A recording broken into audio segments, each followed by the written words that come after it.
A countdown. Here we are. Good morning, everybody, and welcome to this morning's Jobtrain How Talent session. My name is Giles. I'm the Director of Strategic Development here at Jobtrain and your host for this morning's session all about candidate experience. Before we get stuck in and do the housekeeping and all that good stuff, can I just ask, can everybody see and hear me and Amy and Adam and Diana okay? And I think Matt's going to join us in a moment as well. I think he's coming. Here's Matt. Oh, nearly. There he is. Matt's here as well. I think Matt's joining us. Great. You can see and hear us all right. So hopefully Matt should appear in a minute. So yeah, really happy that so many of you could join us for this morning session. This is a session for you. And on that basis, it's interactive. You will see that there is a chat area. Feel free to chat amongst yourselves. Ask us any questions if you have them as well. You will also see that there's a few links as well on here. So for those of us that are joining us on Crowdcast, we are live on LinkedIn as well. You'll see some links too for the following sessions. So this is the first of 3 sessions around candidate experience. Today we're talking about establishing and maintaining trust with candidates. Our next session in July is talking about consistency of candidate experience right the way through the recruitment process, including into onboarding. And then the third one is a perennial subject that us as recruiters all like talking about, and that's hiring managers. So do feel free to join us for any one of those sessions, and ideally all of them if you can. That would be ace. We are also running a couple of polls as well. So if you're on Crowdcast, on the right-hand side of the screen, you'll see a little graph area. If you click on that, you'll see some polls. Do get involved. Do feel free to review those and click on those as well. And as we start getting some results in, us as a panel, we might dig into some of those as well. I'm hoping that, Matt, we might be able to see you in a minute. Because you're muted at the moment. With a bit of luck, hopefully you might appear soon. But let's get cracking in the meantime. I'm delighted to be joined by an amazing panel, all of whom have one thing in common, and that they all are Jobtrain clients.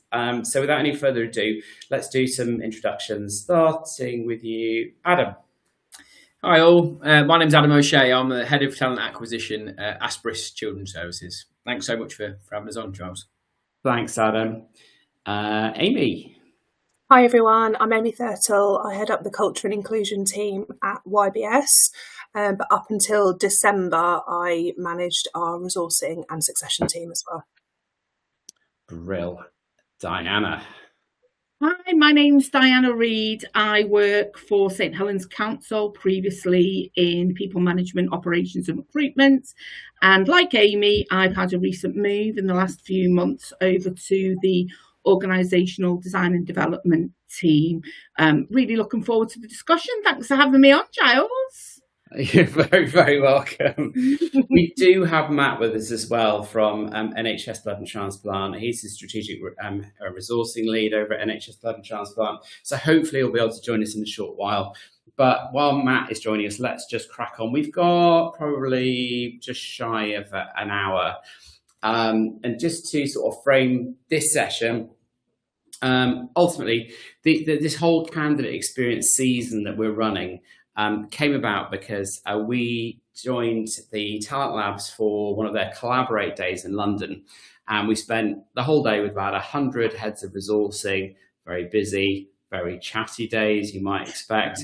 And we focused in on candidate experience in the form of different roundtable discussions, what were the different pain points, and also trying to come up with some solutions as well. And conscious that we're all being asked to deliver more with less right now, the goal here was to come up with solutions that were as close to cost-free as possible. And ultimately today is going to be talking about trust. So candidates tend to drop out when they can't see or they don't understand what's happening next. So today's session is all about setting expectation with candidates, the importance of clear communication, speed, structure, consistency, all that good stuff. So without further ado, let's dive in. So let's have a chat about communication.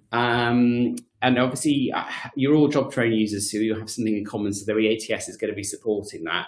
This isn't a Jobtrain and an ATS discussion at all. This is very much about candidate experience. But how do you all approach? What is your approach, your strategy around candidate communication?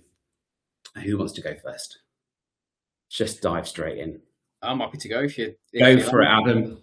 I think any conversation around candidate experience, and I'm sure the hiring managers at Aspris are probably sick of me saying it. I think we always start it with an understanding that what people are doing as part of their candidate experience, they're making life decisions. This isn't they're not applying for jobs on a whim. They're putting trust in you immediately by considering you as something that's really going to shape their life. We spend so much time at work, don't we, in our professional output, and I think having that consciousness when we're thinking about candidate experience, I think is absolutely essential. And I think you're right, Giles. I'm sure all of us on the call will say how happy we are in terms of what the system and what our ATS can provide us. But in truth, they need to go hand in hand. We need to have good systems with good people communication as well. And I think we live in a world where communication is so rapid and so frequent, and people can be overwhelmed by that quite easily. So I think the clarity of your communication, and actually sometimes it being a person that wants to speak to you and make things really clear and concise around what your expectations are, I think that's the foundation of that trust in that candidate journey in truth. And that's something we always try and get right at the very beginning. And then hopefully then you're building on that, and people's experiences are exactly what you said they are at the beginning, and that's that whole trust part throughout their journey as well. So can I step in there, Giles? Is that all right? So I would add to that, Adam. It's quite similar to my thought process. I think it's really important to recognise the effort and time that people put into job hunting, and to let them know that we recognise that it's tough out there. And I think it's really important that we take an external view. And what I mean by that is seeing outside of your own organisation, seeing it, putting yourself in the candidate's shoes and having some empathy with that. And then I think it's really important to reflect that in the process, whether that is making sure that applications are acknowledged, shortlisting in a timely way after deadlines, not leaving things too long after deadlines, having a measured approach to selection. So what I mean by that in terms of valuing people's times, you can look at any debates online about the kind of issues that people have or feel that they have in recruitment processes. People going through 3, 4, 5 stages. So it's about being measured in terms of approach and aligning that with the role. And respecting and valuing the effort and time that goes into that. And just, if I may, just to sort of add on, I think for us at St Helens on our ATS journey, I think what was really important was, again, considering it from the candidate perspective and pinpointing in the process those touch points where we have black holes and closing those gaps, because that's where people drop off. So an example would be acknowledging applications, all applications, in an automated way, because previously that was done on an individual basis. So I second what Alex just said there about considering it from the candidate perspective, not just your own. I think that's key to driving your process. Yeah, definitely. Amy. Yeah, I agree with what Adam and Diana have said. I think for me, our key approach is transparency, and I think that covers lots of things. So everything from, wherever possible, and I can't say 100% of the time job adverts contain salary, because if I say that, someone will go onto our website and find me one that doesn't. But our standard approach is, job adverts that contain salary information. We've stopped closing our adverts early. We used to have this catch-all statement of, if we have too many applications, this may close early, but drives the wrong behaviour, drives poor diversity. So we stopped doing that. And I think we've really tried to give candidates information up front. So when we recently went through a remap of our process with Jobtrain, I say recent, it's probably about a year ago now. But one of the things we did with that was think about, from a candidate perspective, what can we give them up front that's going to help them understand what's going to happen in the process, what can they expect? And we share that with them from the beginning. We share more information about our process, about our behaviours, and make sure that even though a lot of the time we've got some really slick automation, we give candidates the opportunity to speak to a person, because sometimes you think you've set up a process really smoothly and someone can just take themselves through it. If they hit a roadblock or they need some help, how can they just reach out to a human and get that? So we really tried to make sure that transparent up front, always try and be clear and concise, but give them an out if they need some help. That's really interesting, Amy, because it's one of the things that I wanted to sort of dig into around transparency. And I know we've got a couple of people here. Matt, welcome, by the way. So I'm glad you could join us and go through the IT challenges. But how many, it's a quick show of hands, and feel free to chip in on the chat here, but how many people are clear around salary and benefits within the job advert? All of you. That's so refreshing, because I don't see it all that often. Yeah. And I've got a real issue with it. I get on my soapbox about it quite quickly. It just wastes everybody's time though, doesn't it, Giles? And it's like, our job is absolutely, we talk in our team about we're the custodians of the candidate experience, but we're also the front-facing team to our business. And who wants to sit through an interview when you find out in the first 5 minutes that person isn't, at the right level? They want 20 grand more than you can afford to pay. That's just a waste of everybody's time. It will also stop them from considering you in the future, right? That's the someone's experience. Again, like we said, they're investing all their time and they're hoping their effort into that process, and they could be an amazing candidate that really that conversation could have been had straight away or not been considered at all. So yeah, you're absolutely right.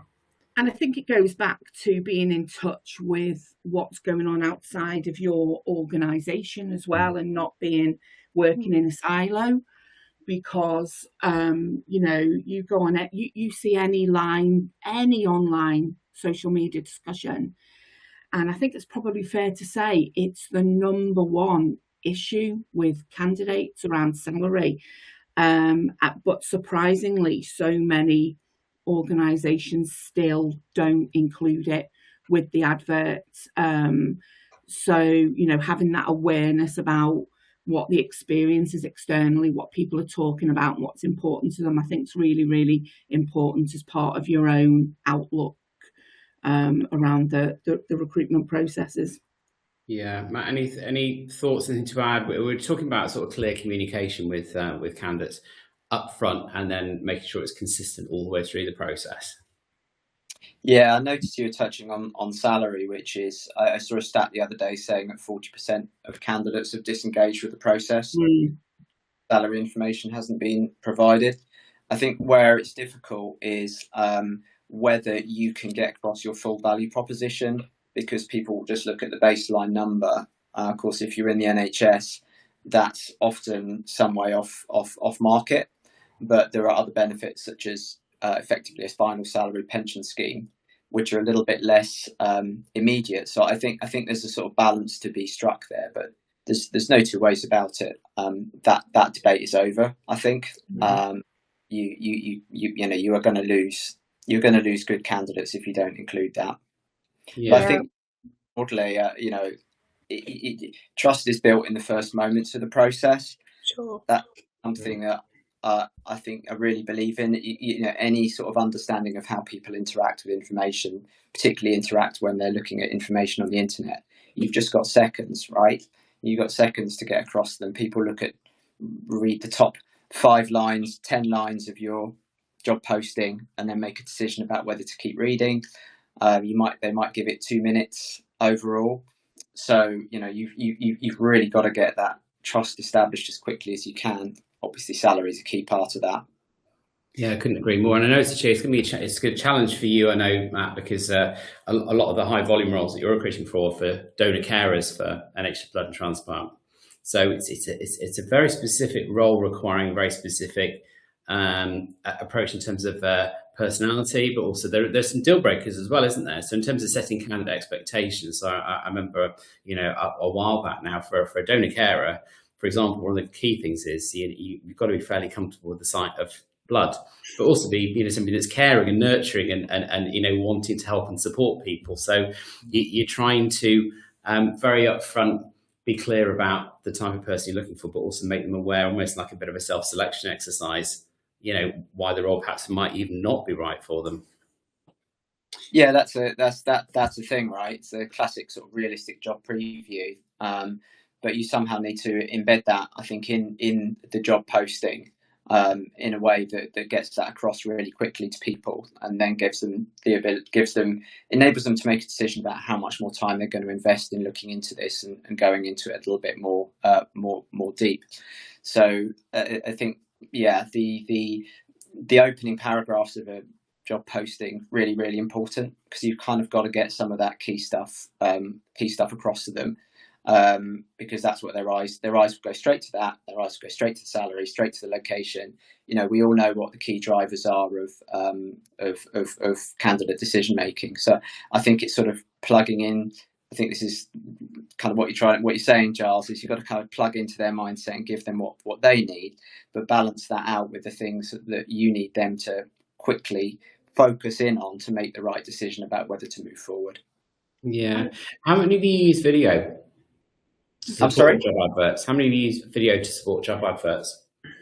Amazing. Yeah. Amazing. Because obviously on the basis that a picture, tens of thousands of words, video is just like so much more engaging. But in terms of, making contact, make some human contact in a world where we're lacking in it really, and introducing certain expectation, getting that person engaged and informed before they apply is such a great opportunity. I think also. Sorry, Karen. Yeah, go on, Diana. Okay, so I was also going to say as well, if it's okay, just expanding on a couple of points that Matt made and taking it in a slightly different direction on the around communication, is consistency, but also it might be the first time that somebody, for example, has contacted an organisation, and I think that's where the process is really, really important, because I think that it's imperative that we focus on all relationships regardless of the outcome. Yeah. So thinking long-term relationships rather than transactional appointments, because that's where it can break down quite a lot in terms of dropouts. And also I personally feel it's a mistake to only prioritise applicants in that process who we consider might move forward or be successful.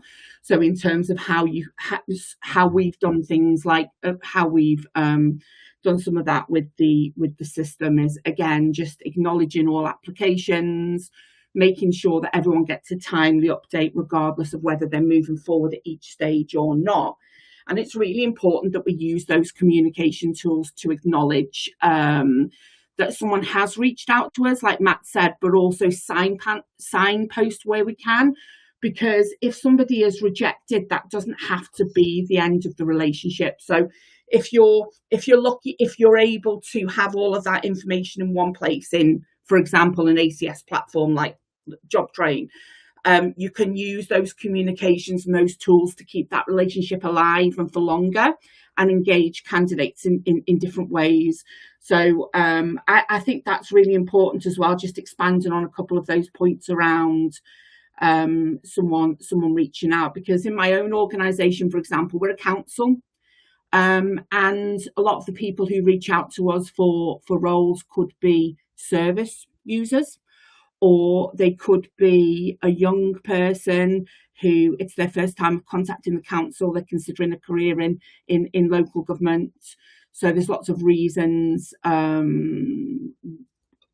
why we should be sort of relationship focused and having a process that underpins that. So I'm getting into branding. I'm getting into branding areas here. So I'll stop there, but just to make that point.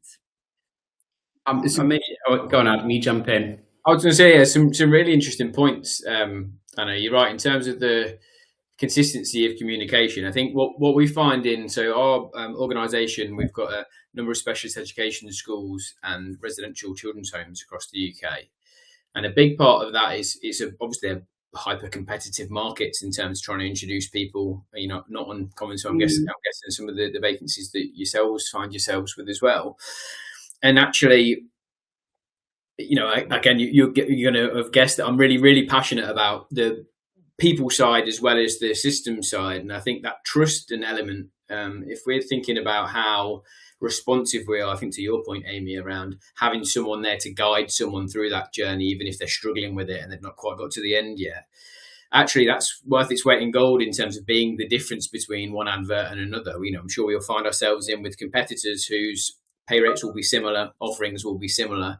And I'm sure candidates at some stage have seen every advert under the sun. And I think the reality of sometimes our challenge is that people are applying for multiple jobs at the same time. So that the importance of that first communication or slickness of communication and information and support we're able to provide can quite literally be the difference between those two things, right? I'm sure we've all thought of the two comparisons of if you've applied for two jobs that are really similar and one of them picks up the phone and speaks to you and they're super engaging and can't be more helpful.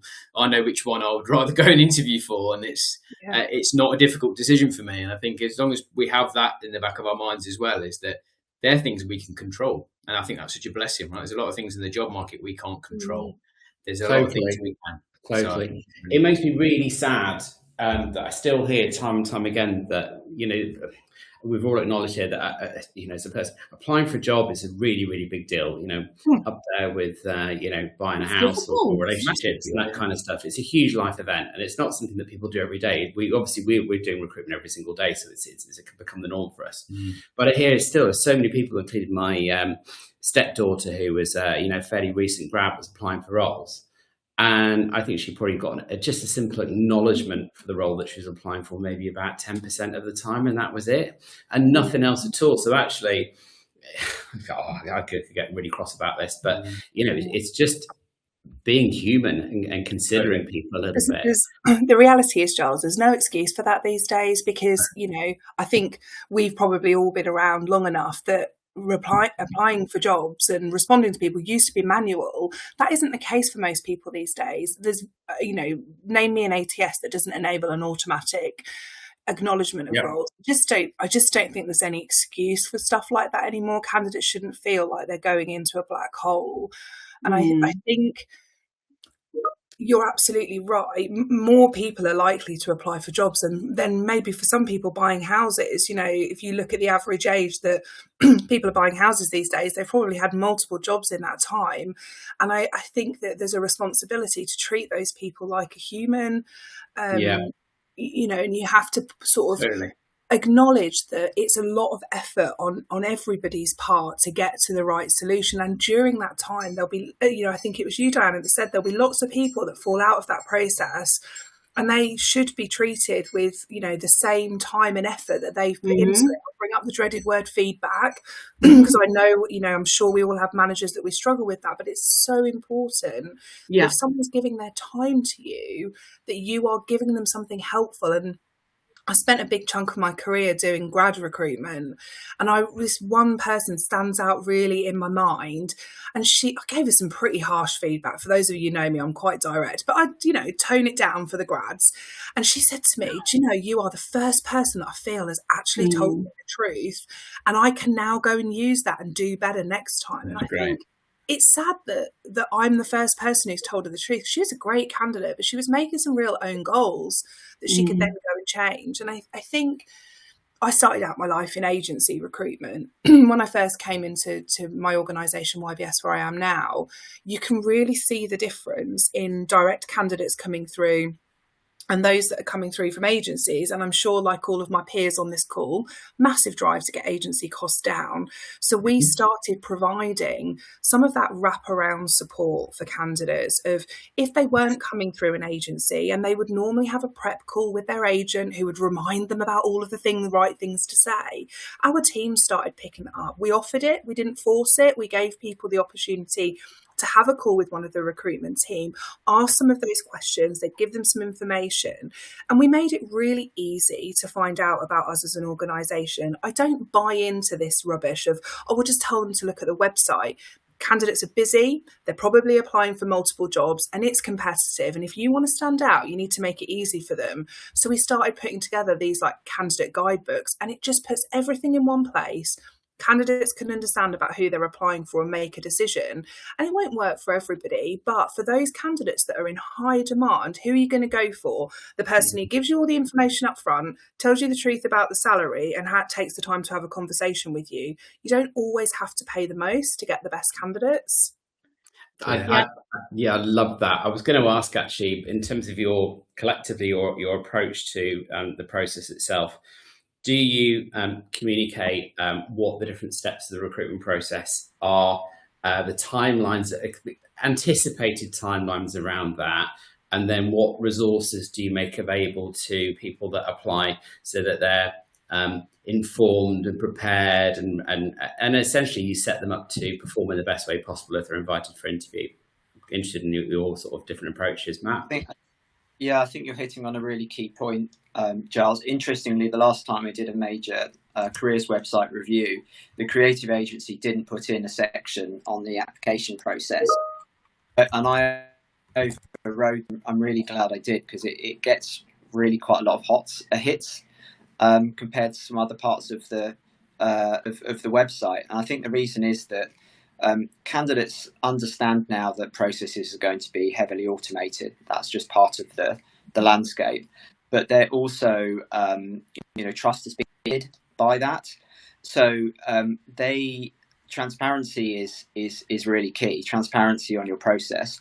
If you explain to them what you're doing and what they can expect, and what processes you use, for example, for assessment, that will go a long way to restoring trust. It's not something that you can easily do in a job posting, because you'll end up with a very long job posting. But I think there's a very strong case for finding ways in the process to inform candidates proactively about what they can expect and what they can't expect, and that will restore trust in the process. Yeah, that's good. In terms of managing expectations, one of the things that we found really useful is our new career site that obviously links into the ATS. We've been able to use that as a platform to hold all careers information and recruitment information in one place. So one of the things that we've included on that site is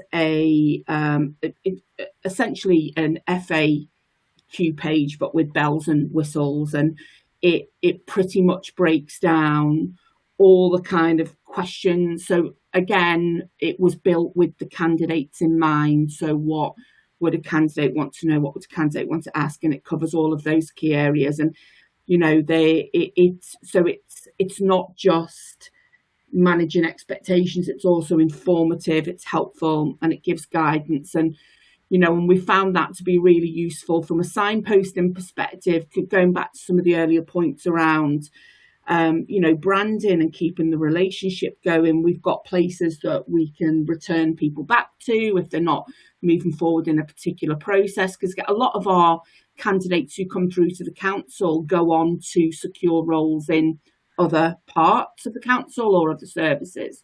So it's that feedback loop again. But I think, just going back to the point of just having that platform to hold that information in one place has been really valuable to us since we launched that around 15 months ago. But it's also a great place for us to signpost our hirers when they have questions, because that information's there for them as well. Brilliant. Adam, I think you can jump in. Yeah, I think one of our key point in our process where we've found it's super beneficial in terms of that clear communication and like I said, going back to transparency, has been around our onboarding processes. So I think in particular with candidates who might be new to our sector, particularly working with vulnerable children and young people, they may not be used to the kind of strenuous onboarding processes that they might come to when they come to join Aspris. So I think a big part of that for us has been, this is what we're doing and this is why we're doing it. And this, I think on the whole, that's the understanding of people is huge, because they're from a values perspective, they're aligning with the organisation, they're trying to care for young people or educate young people, so they understand the premise. But I think there's almost no such thing as over communication in terms of why we're doing that, and I think that helps build that trust and alignment with the organisation, even if it's something they're not necessarily used to. I think without that context, it's, oh, why are you looking at that? I don't know what. Even, I think our whole point is the process isn't designed to catch people out, is it? The process is designed to help people through it, and that's a big shift in terms of that.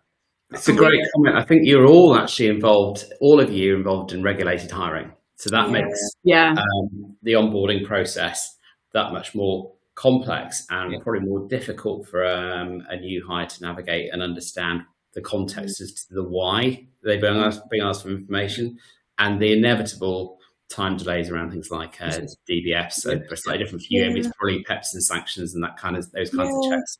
Totally. And we started sharing ours earlier in the process, because what we found is that even though we were transparent about it, we probably weren't as loud. That over communication that Adam talked about, and people were getting all the way to the end of the process, they've accepted an offer, and then they're like, oh, well, actually, by the way, I've got a default. And for us, there's certain things, because we're in financial services, that make it really challenging for us. So we are crystal clear right from the beginning, and we say to people, it's not always black and white, but talk to us about it.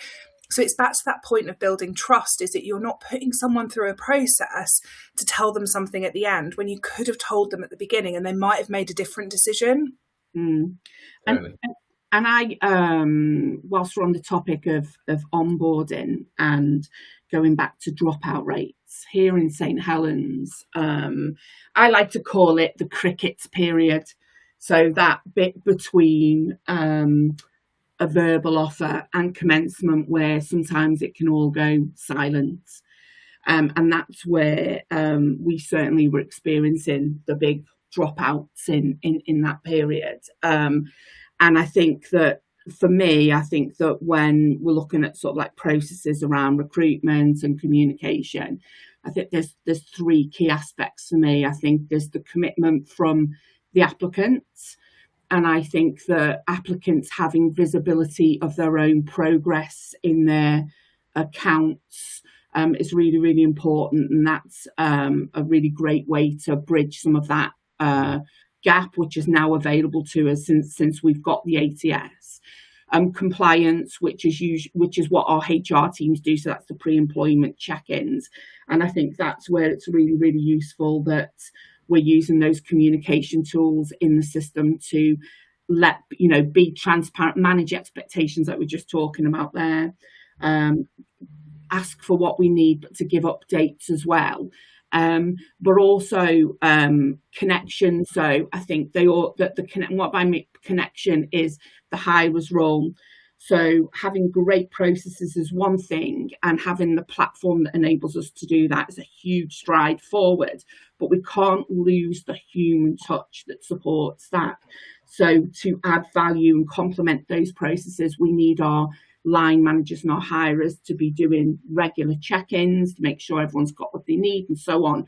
But, going a step further than that, inviting people in, meet the team, all those different things. So I think for a successful onboarding experience, to bridge that gap between offer and commencement, there are different areas with different roles. I think certainly in our experience, I think sometimes, what used to happen is that once you've made an offer to somebody, the job of pre-employment checks then goes to someone else.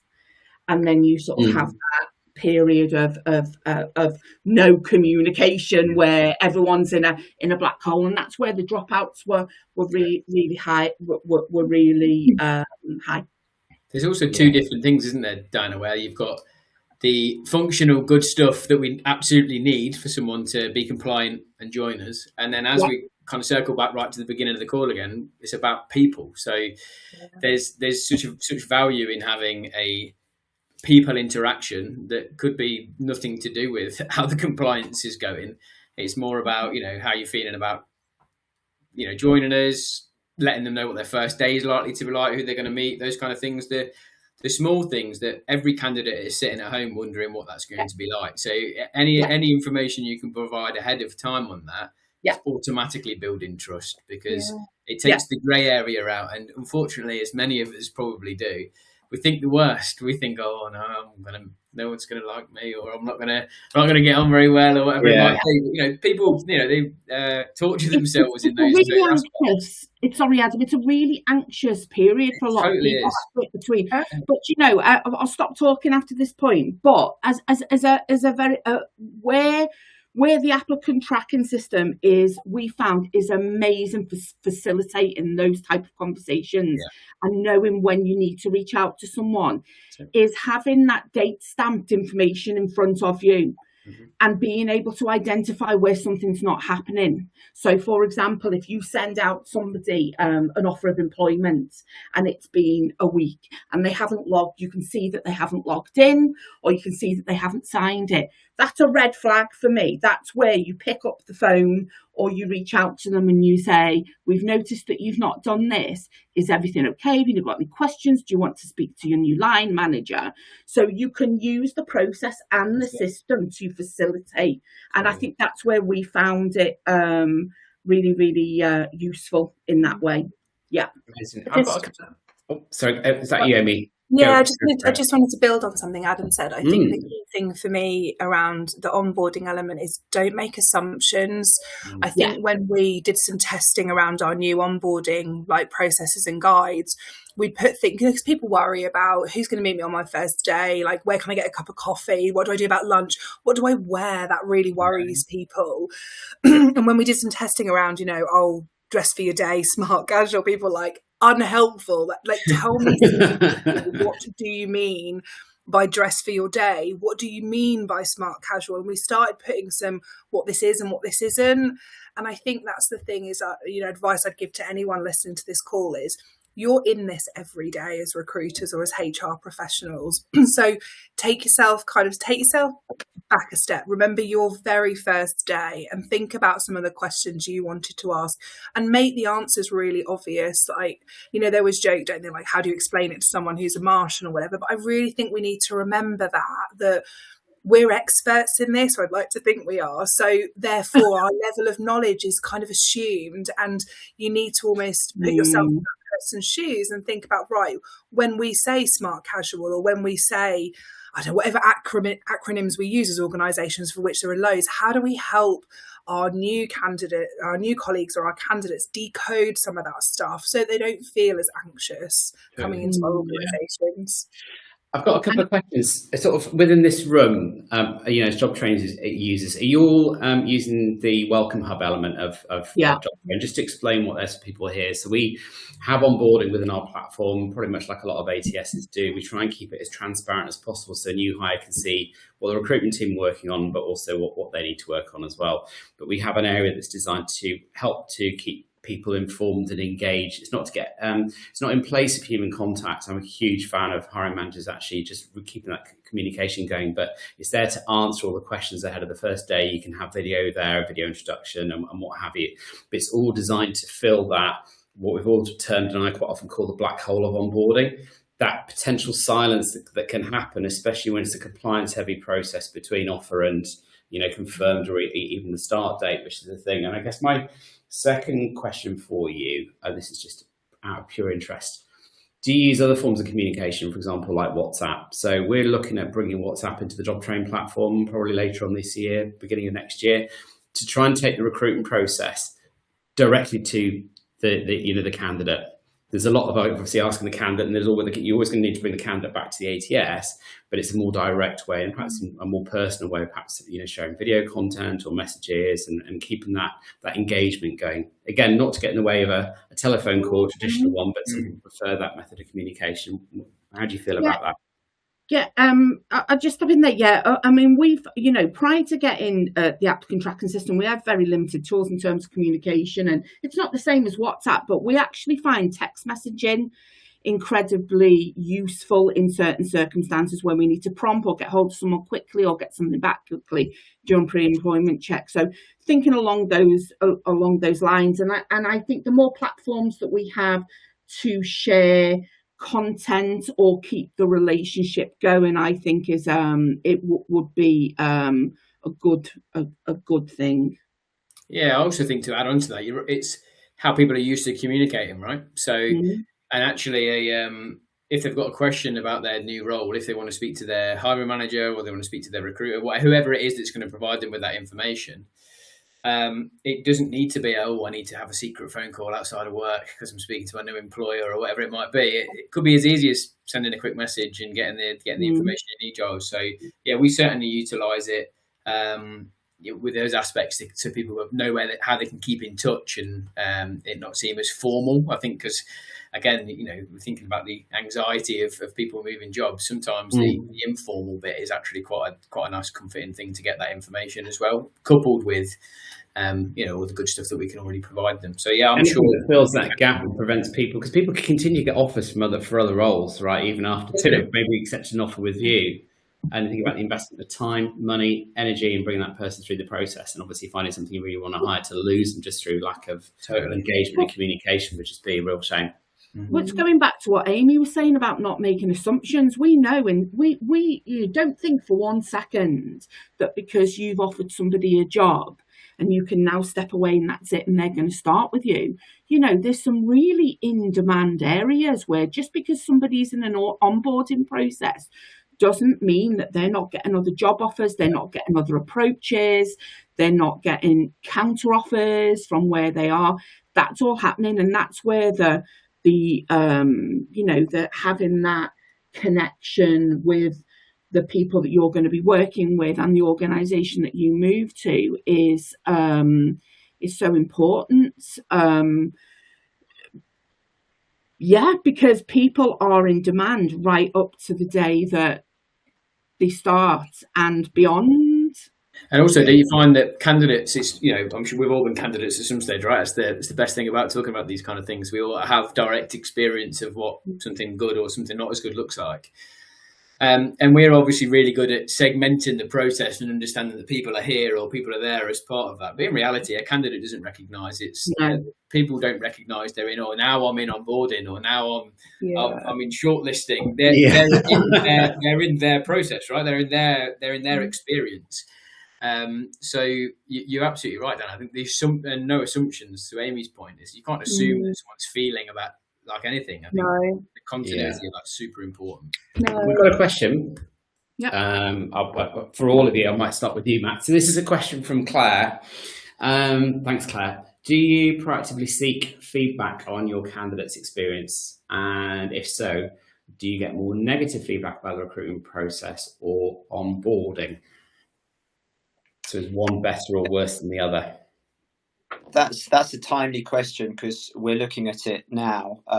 We have looked at successful candidate experience, which is relatively easy to get because obviously you've got a new joiner. It's relatively easy to contact with them.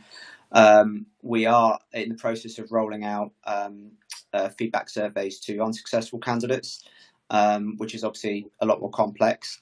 We haven't touched on fairness yet today, but fairness and inclusivity is a big driver for that. So we've got some challenges around how can we look at protected characteristics, because the survey will be outside of Jobtrain. So there are some sort of challenges around that. But I think unsuccessful surveys are obviously critical because they're the ones that are going to be your detractors. Yes. If you have a job, so they're not going to be backward in coming forward. And I'm sure my peers here who probably do that can probably tell a better story. But we need to have the full feedback, warts and all. And that's part of the whole piece here, which most important, which is making feel seen at each point in the process. So for me, that's absolutely critical. Something we do, something we're going to be doing a lot more of. Yeah. We take feedback from successful and unsuccessful candidates and also hiring managers as well. And I think it's really important that you then do something with that information. So the team will look at kind of common trends and things that come through, and that's driven I suppose a lot of the changes that we've then gone on to make, that's why we share more information up front now. We make sure that we don't close roles too early. All of the little things that I think over the last couple of years have added up to a better candidate experience. Many of those have come because of feedback that we've had from people. And I think it was you, Diana, that made the point earlier. Just because a candidate is unsuccessful in this particular process, often you'll get them come back through the process more than once. And so I think it's really important that if they're taking the time to give you feedback, they're clearly engaged with you as an organisation. They're definitely people that you want to hear from, because if they don't care about your business and they're unlikely to join you, they might just have a little bit of a rant or not give you any feedback at all. But you do human nature to more readily complain about something than to praise something, I think. Yeah, but I think just being asked the question, and it's also nice as well. What we try and do is when we get positive feedback, is share that with the line manager. Share that with, we've had, this person didn't get the role, but they shared this feedback. Thanks for the time and effort that you put into it, because they do put a lot of time and effort. Not all of them, but most of them. Yeah. Adam, do people more readily provide negative feedback around the recruiting process or the onboarding process? That's the second part of Claire's question.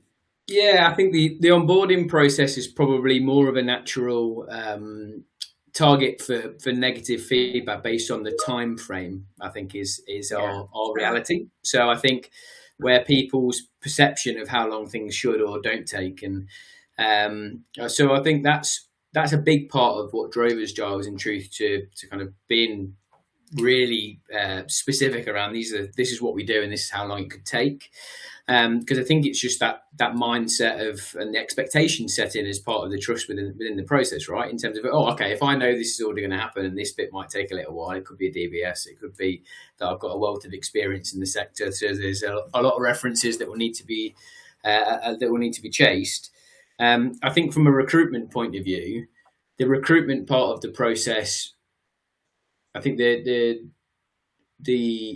interesting, isn't it? Because it will tend to be that a lot of people will come forward with feedback who have been successful. So you're right, Matt, your point was excellent in terms of if you focus on all that, you think everything's rosy, right? Because a lot of this stuff is they're on a high of getting a new job and they think this is amazing. And there'll be some aspects of improvement that are absolutely key. But we're certainly putting onus on that opportunity for quick feedback, convenient feedback for people, because you don't want people to feel like they're jumping through hoops to give you feedback either. And they are, whether we like it or not, we can't be close enough to it to spot every single person's journey and person's perception of their journey. So without the feedback, you're blind in that, aren't you? In terms of you're making changes, you can't make informed decisions if you've not got the feedback from the people themselves. Yeah. But yeah, Giles, to circle back around, I think onboarding is an easier target, I think, in our sector. I'm sure the guys are saying from a regulated sector perspective, just purely on time frames, I think is where it owns itself up to being more of a challenge, which is exactly why we're trying to be a bit more proactive with the information provided and the front end. Do any of you, it's pretty easy to use the phrase mystery shopper, but do any of you have people that actually just go through that process, either completely independent or as part of your team, to experience that process firsthand in terms of, are the communications clear? How's the application experience? Is the process communications consistent when I get through to interview, when I'm dealing with perhaps an interviewing or hiring manager and then through to onboarding? Do you test that? Yes, we're actually, apologies everyone, me jumping in again, but we're actually running a piece of work with an EDI specialist at the moment, Giles, and specifically looking at the candidate journey. So doing a series of different journeys, successful, different parts, dropouts at different points, because we know how valuable the communication points are, and how rapidly things change in terms of people's expectations and how they want to consume information. So we're undergoing that piece of work at the moment, which I already know is going to provide huge value to us. Again, what we've used an independent provider for that, so that again we're completely not involved with. But we know that we know that this says this. Well, actually, we want it to be like you said, Matt, warts and all. Here's where we could be better with that, or here's where candidates' experience could be enhanced. So it definitely be something we'll keep doing. Just to come in on that, that we did that about a year ago. So you made a good call there, Adam. I think you will find it. We really did. Interestingly, it told us a lot of things we already knew or had intuited. But what it critically does is give you evidence. So, you're then able to go out and make a business case, to those holding the purse strings to say, look, we need a bit of investment to address this, and this in our process. So definitely a valuable mystery shopper, a valuable tool. Yeah, the other thing that you can do really easily today, especially with generative AI, is use what is sometimes called social listening.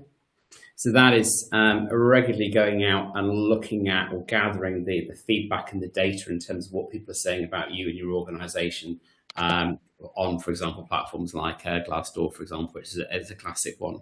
Reddit is also a really good source of information for that as well. You'd be amazed at the number of conversations that go on about organisations, experiences and things. We sometimes call it the dark socials, but AI tools are actually it's just a simple prompt within Claude or ChatGPT will actually bring back quite a lot of really information, helpful data around what people are saying and validated data as well, which can help give you something to work on as well. Just to take that a slight change but something we haven't touched on, just to touch on briefly, if that's okay, because obviously the thing that we're talking about, one of the things we're talking about here is about communication and building trust with candidates and hirers and line managers. Is AI in the recruitment process? Now that's obviously an evolving topic and a bit of a hot topic, and we've been doing some work to support our hirers with that. And the reason that I mention it specifically around trust is that what it sometimes creates is a lack of trust. So if somebody submits something, a written application, that can then be scrutinised by a hirer. Is that true? Is that not true? Is that AI generated? And I think those kind of things are feeding into relationships and trust and connection and so on at the moment. And as I said, it's something that we're doing work around at the moment in St Helens, with it being an evolving situation. But it's also an opportunity to develop relationships and develop trust. So rather than scrutinising applications, for example, it gives us an opportunity to remove some of the overemphasis on written documentation and instead strengthen that selection process. So there you have that opportunity to have more emphasis on interaction beyond that written submission, more in-depth interviews, increasing engagement and developing that relationship. So it's all going back to all of these things that we've touched on today, making sure the human touch is there, having a good process, relationship building.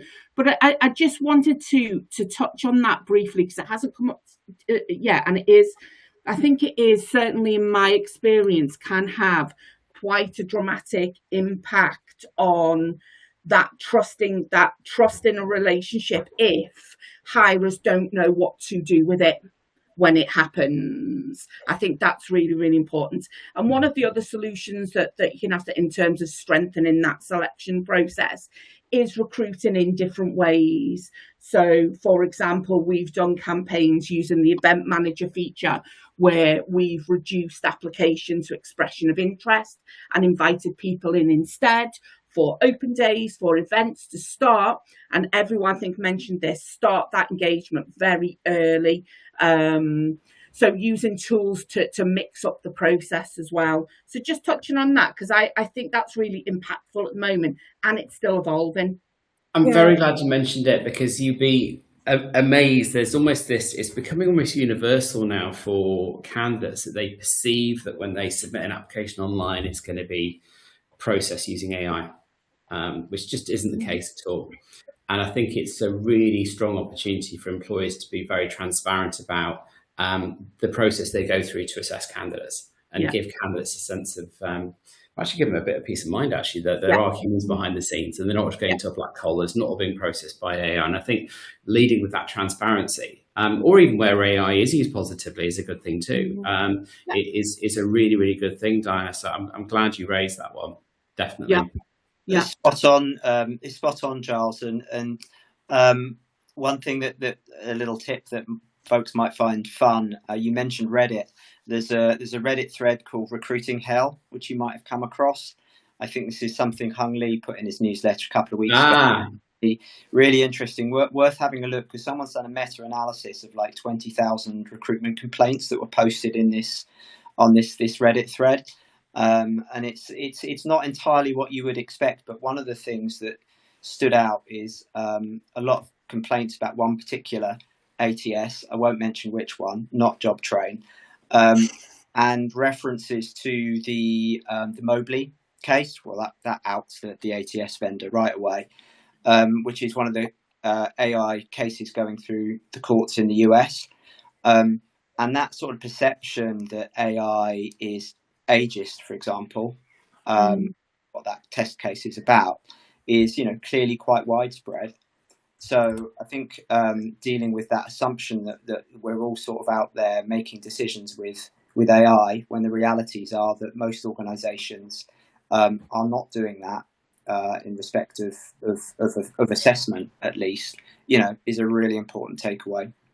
Yeah, I mean, we're turning it on its head a little bit within Jobtrain, as much as we've got a real concern about black box AI being used to score applications. There's just so many concerns around it. What we will be doing is actually flipping that on its head a little bit. So we're using generative AI to automatically build out consistent scored assessment forms with multiple choice answers or scores or weightings behind them. So each and every candidate completes the same assessment, is consistent. You can control exactly what that's based on, whether it's values, behaviours, competencies, and what have you. It actually takes the person's spec and automatically creates a scored assessment form.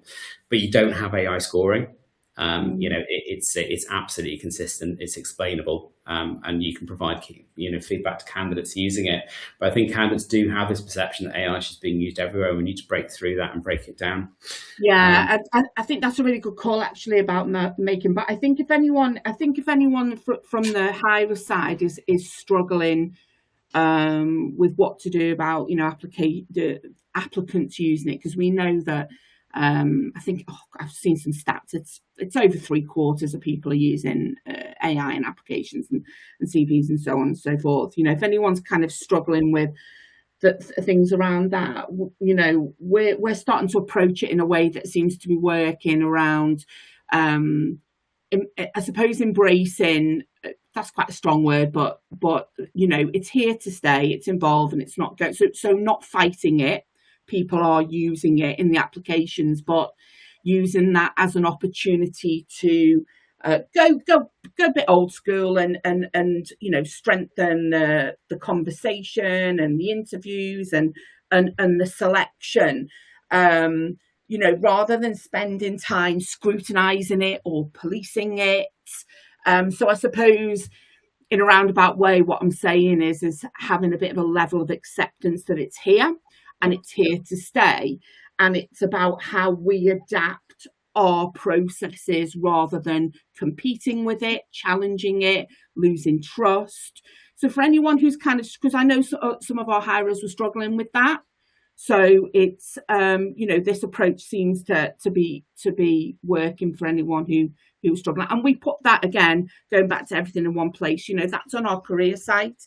It says that we accept that people will use AI, however, we appoint based on experience, capable. We want to find out about you, so that's being transparent. So feeding into that transparency again, and managing expectations. So all of those things that we've been talking about throughout this. Thanks, Diana. And we're getting to the top of the hour now. Any really quick final thoughts before we wrap up? I'm looking at you, Adam, Amy, and Matt specifically. Well, yeah, I think it's just a really interesting topic, which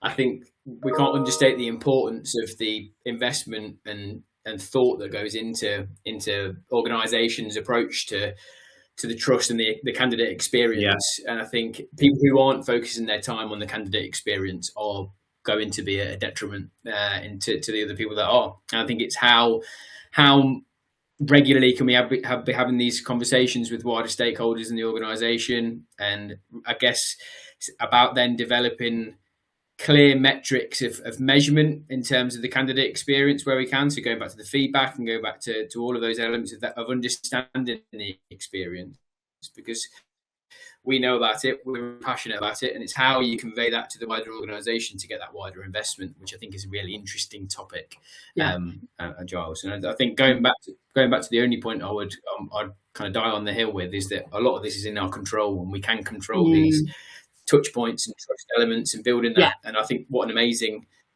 powerful thing to be able to do instead of feeling helpless. Any of us here and anyone that's been on the call, you can make changes really quickly in terms of making that experience better for people. I think sorry, Matt, you go. I was just very, very briefly. I mean, we've been talking about this in the industry for 20 years or more, right? So it's a perennial conversation.